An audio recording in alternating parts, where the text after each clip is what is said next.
Ils font partie donc de l'histoire du punk, né à la fin des années 70 en Angleterre, de ces groupes qui ont nourri ce mouvement. Mais leurs racines plongent dans le pub rock des années 60, le UK Blues Boom, et ils portent le flambeau partout sur la planète, 24 albums au compteur.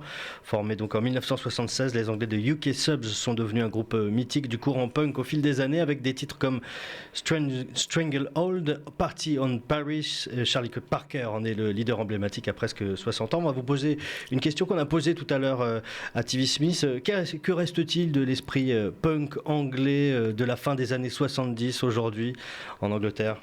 So that's a question we already asked to Steve Smith. What's left of the punk spirit of the late 70s in England today? I can't hear too well over there. Okay, sorry. What do you think is left of the spirit of the punk music of the 70s in England today? There's still like a few bands. We call ourselves real punk, and bands like Stranglers, Vibrators, Chelsea, The Damned,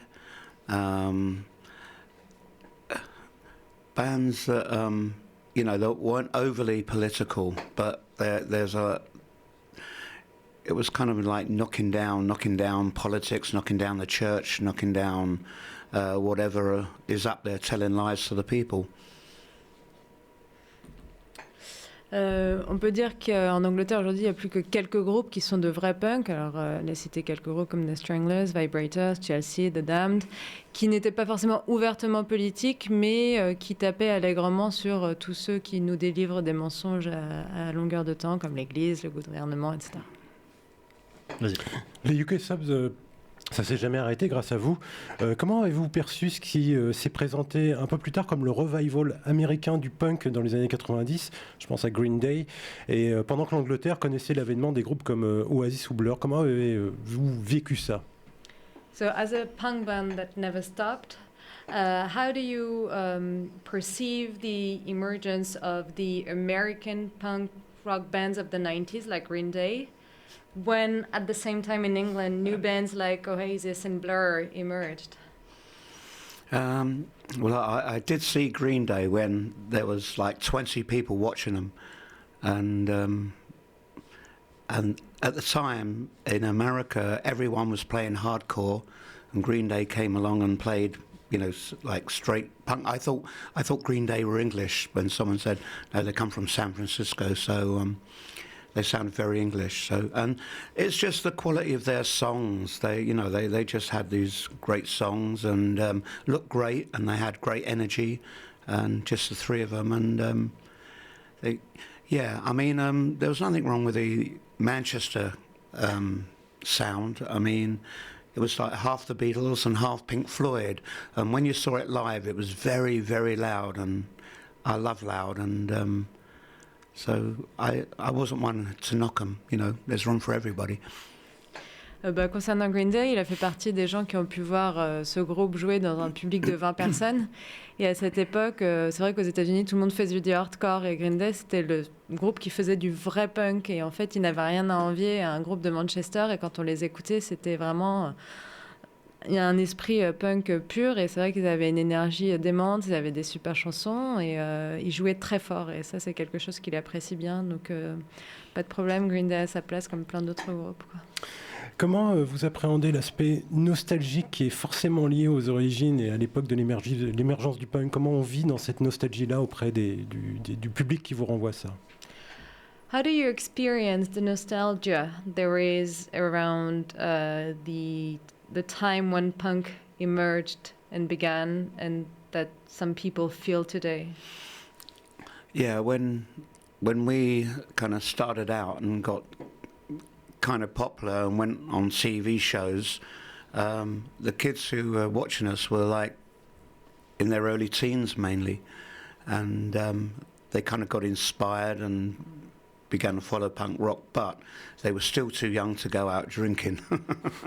So, they kind of grew up, got married, had children, the children grew up, and now, they are, a lot of people are coming back because, A, they've got a bit of spare money to go to a show, and B, they've got no ties, or they do a lot of them bring their children along to the show. So, you know, there's all kinds of reasons. You can't just say, you know, nostalgia alone. You know, I mean, some people kind of come for that, but a lot come for just because they want to hear like just good, raw, powerful music. You know, with a powerful message.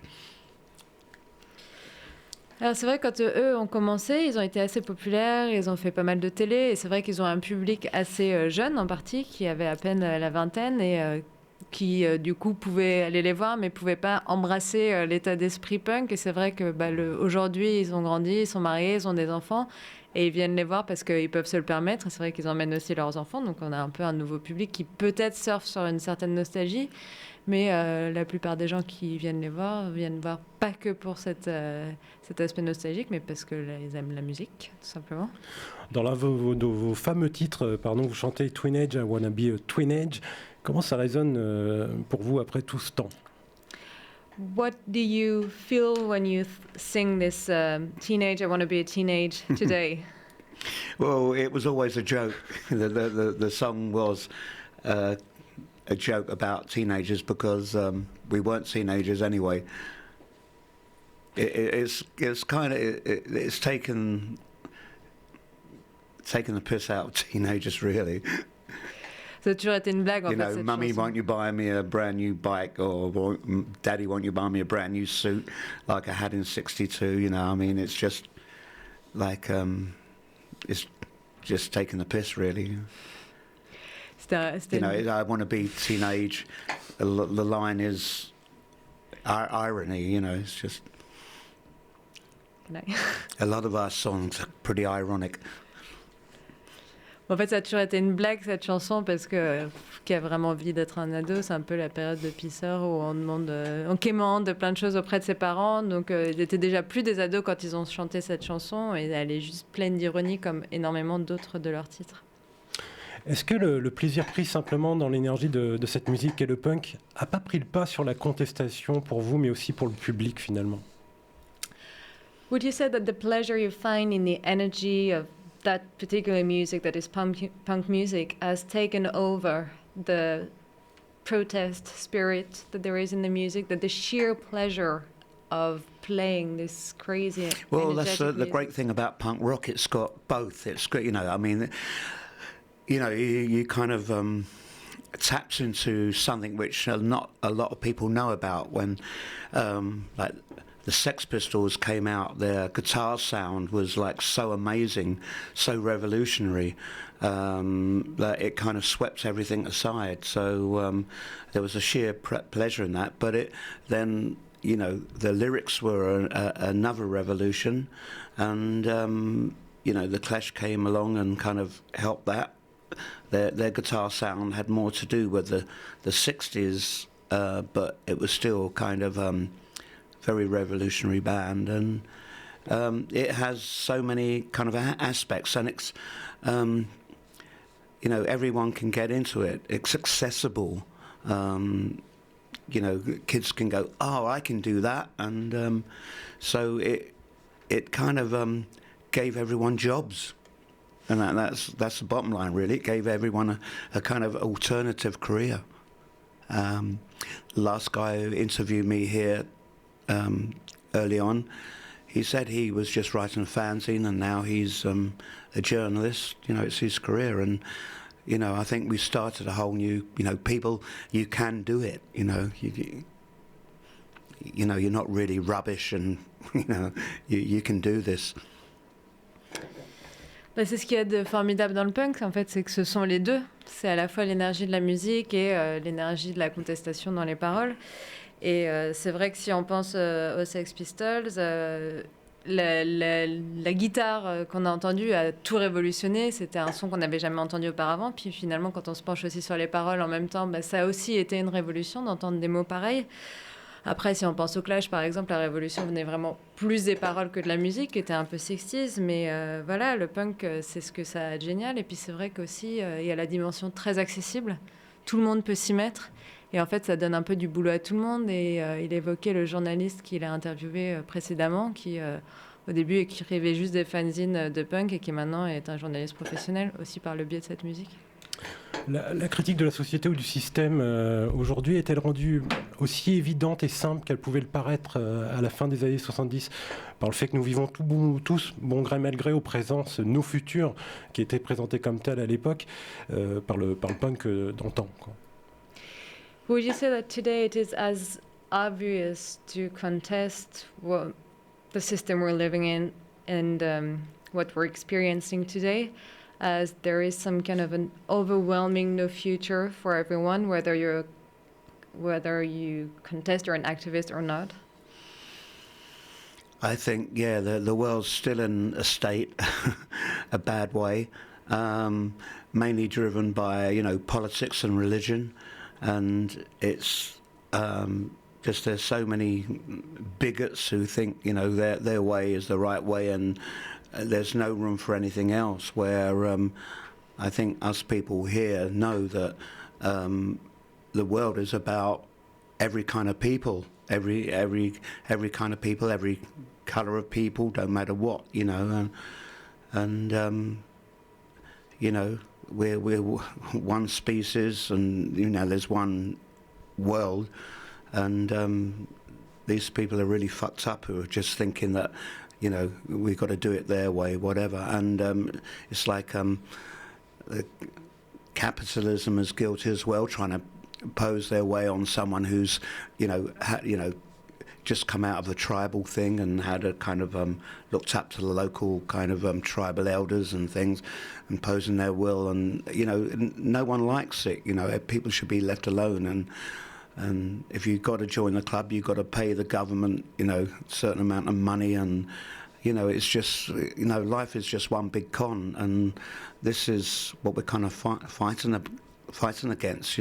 Everyone's got to do their own thing and be, there's a long way to go to be free. We need more freedom, and we need less chains, less slavery, and there's another thing, slavery's come right back. And life is a never-ending struggle, and always will be. There always will be these people who kind of impose their will on other people, Yeah. Le monde va mal, c'est assez clair. C'est vrai que c'est assez effarant de voir aujourd'hui combien de jeunes adhèrent les yeux fermés à la politique, à la religion et se sectarisent, alors que le monde est à tous, de quelque couleur qu'on soit, de quelque soit notre nature et la façon dont on pense. Et ces gens qui pensent qu'il faut se rallier à leur vue, le capitalisme notamment qui impose un peu ce dont personne ne veut, sont fous en fait. Et la vie c'est comme une sorte de grosse arnaque, et c'est ce contre quoi ils essayent de se battre justement, mais le chemin vers la liberté est un long chemin. Et on se rend compte aujourd'hui notamment que l'esclavage revient en force si on observe bien le monde. Donc voilà, la vie est une lutte sans fin. TV Smith le disait tout à l'heure, vous le disiez aussi, c'est une musique underground, le punk encore aujourd'hui, y compris en Angleterre. Vous dites aussi que la musique que vous pratiquez, c'est une musique qu'on a mis de côté chez vous en Angleterre. Qu'est-ce qu'on ne nous a pas dit sur ce mouvement à la fin des années 70 en Angleterre? Est-ce qu'il y a quelque chose qu'on ne nous a pas dit? So TV Smith and yourself said that repeated that punk is an underground type of music.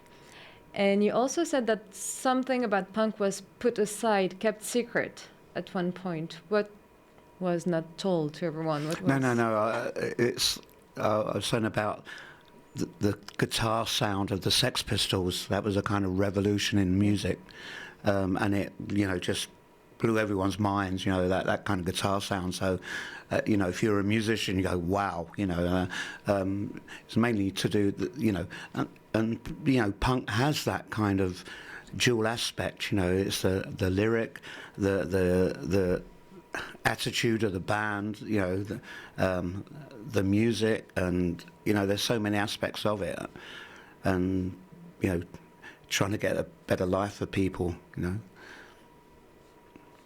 Je suis pas sûre que ça corresponde bien à la question, mais j'en ai sans doute mal posé la question, mais en tout cas, ce qui est peut-être que c'est l'aspect révolutionnaire de la musique qui l'a emporté à un moment dans l'esprit des gens. alors que c'est vraiment quelque chose de duel, le punk, avec le côté politique tout autant que la musique. Et c'est peut-être ça à quoi elle faisait référence. Alors, en même temps, vous ne vous revendiquez pas comme un des derniers dinosaures du punk anglais, parce que les racines vont plus loin que ça. Alors peut-être je me trompe, hein.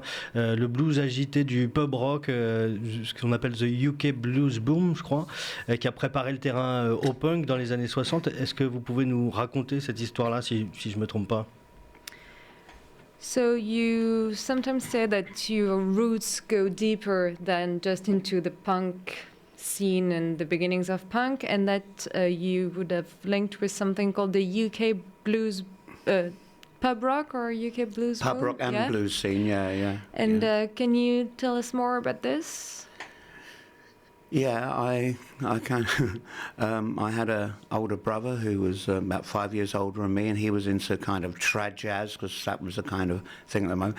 And I must admit, I kind of got into modern jazz more. I didn't really like trad.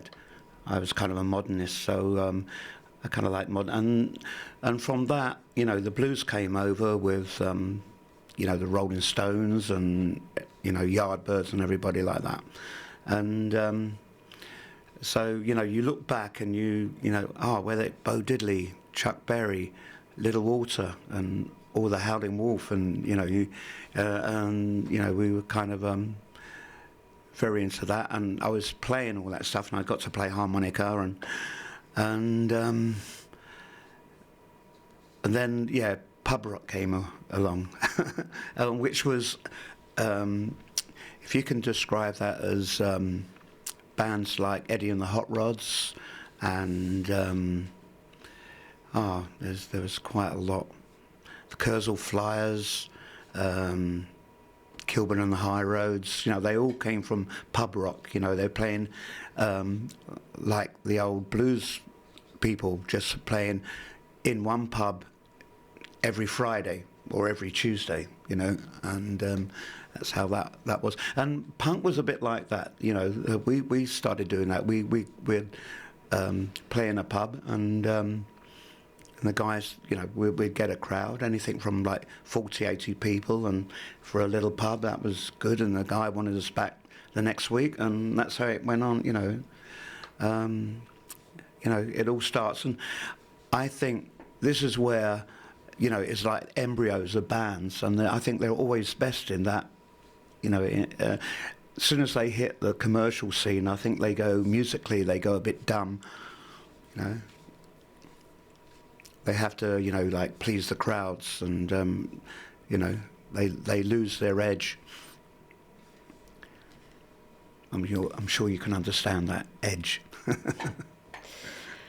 Alors pour revenir à ses origines, premièrement, c'est vrai que son grand frère, son frère aîné de 5 ans, lui, il était dans le trad jazz. Je sais pas. Et ça l'a un peu influencé, mais lui s'intéressait plutôt à un jazz plus moderne. Et puis après, le blues est arrivé, notamment par l'intermédiaire des Rolling Stones. Et c'est vrai qu'il a commencé à baigner un peu dans tout ça. Il s'est mis à l'harmonica, tout ça. Et puis, pour parler du pub rock, il pensait à des groupes comme Eddie and the Hot Rods ou Kilburn and the High Roads. Et c'est vrai qu'en fait, c'était la façon dont les groupes jouaient. C'est-à-dire qu'ils jouaient une fois par semaine dans les pubs le vendredi, et ça plaisait, alors on leur demandait de revenir la fois d'après. C'est comme ça qu'il a commencé, avec des publics de 15-20 personnes. Et finalement, c'est là qu'on a la véritable essence du groupe, où ils sont vraiment ce qu'ils sont. À partir du moment où ils commencent à rentrer sur la scène commerciale, ils perdent de leur authenticité. Très bien, merci beaucoup.